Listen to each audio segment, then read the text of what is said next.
আত্মসমর্পণ করতে পারলেন না আক্তার আলী। আক্তার আলীর আইনজীবী আসেননি, তাই আইনজীবীর অনুপস্থিতিতে হলো না আত্মসমর্পণ।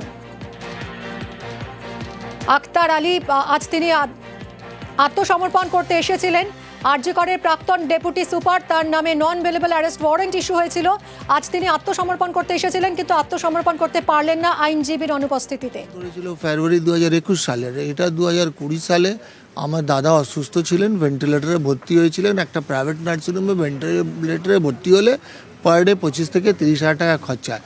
তখন যদি আমি কারো কাছ থেকে ধার নিয়ে থাকি আর ধার যদি শোধ করে থাকি, তাহলে আমার অন্যায় কোথায়? তাও দাদাকে বাঁচাতে পারিনি, উনি মারা গেলেন। আপনাকে কি কোথাও ওইভাবে সেটা আমি কমেন্ট করতে পারছি না। আমি কমেন্ট করতে পারছি না কেন? আমি এখন কি পজিশনে পড়ে আছি আপনাদের থেকে বেটার কেউ বলতে পারবে না। ইউ আর দ্য বেস্ট জাজ, ইউ আর দ্য বেস্ট জাজ। হ্যাঁ, এটাও হতে পারে ওরা জামিন পাচ্ছে না, আমি কমপ্লেনেন্ট ছিলাম। আমাকে যদি ফাঁসিয়ে আমাকে করে দেয়, তাহলে একই সেকশন দেখুন, তাহলে একই সেকশন আমাকেও দেওয়া হলো। শশীকান্ত তিওয়ারিকেও তো ওর বেল হয়ে গেছে, একই সেকশন। আত্মসমর্পণ করতে পারলেন না আক্তার আলী, আইনজীবীর অনুপস্থিতিতে হলো না আত্মসমর্পণ।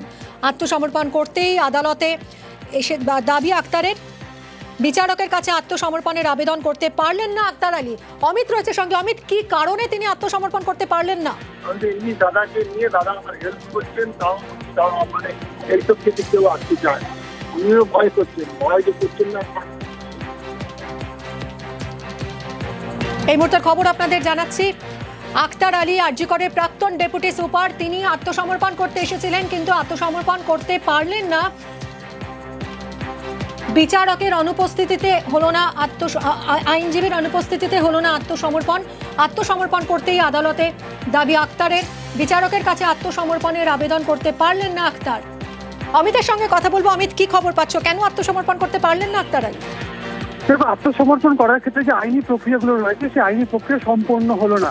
অর্থাৎ আক্তার আলী তিনি হাসপাতাল থেকে ছাড়া পাওয়ার পর আলিপুর বিশেষ সিবিআই আদালতে তিনি এলেন, কিন্তু তার আইনজীবী তার সঙ্গে আসেননি, এবং তার আইনজীবী না আসার কারণে তার হয়ে আদালতের কাছে বা বিচারকের কাছে কোনো কুটা বা তিনি আত্মসমর্পণ করতে চান এই ধরনের কোনো আবেদন তিনি জমা করতে পারলেন না। এই কারণে তিনি আজকে আত্মসমর্পণ করতে পারলেন না, এবং তিনি ফিরে যাচ্ছেন। এবং তিনি বারবার তার আইনজীবীর সঙ্গে যোগাযোগ করার চেষ্টা করলেন, তার আইনজীবীর সঙ্গে তিনি যোগাযোগ করে উঠতে পারলেন না। অমিত, আত্মসমর্পণ করতে এলেন না আক্তার আলী, তার আইনজীবীর সঙ্গে সলা পরামর্শ না করেই তিনি চলে এলেন, তার আইনজীবী এলেন না, এটা কতটা সম্ভব?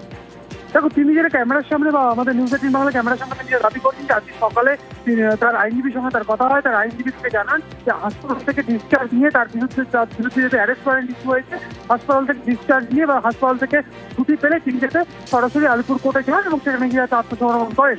কিন্তু তার আইনজীবীর তরফে কোনো রকম পুটার বা কোনো রকম আবেদন কিন্তু আজকে আলিপুর বিশেষ সিবিআই আদালতের কাছে কোনো জমা পড়েনি।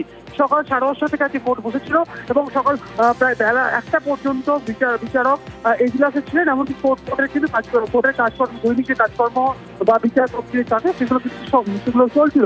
সেই সময়ের মধ্যে কিন্তু আক্তার আলীর তরফে তার আইনজীবী কোনো পুটা বা কোনো আবেদন আজকে আদালতের কাছে জমা দেননি, এবং সেই পুটা বা আবেদন জমা না পড়ার কারণেই আক্তার আলী প্রায় 1:45 নাগাদ থেকে আদালতে আসেন। কিন্তু সেই সময় তাহলে কি করবেন আক্তার আলী?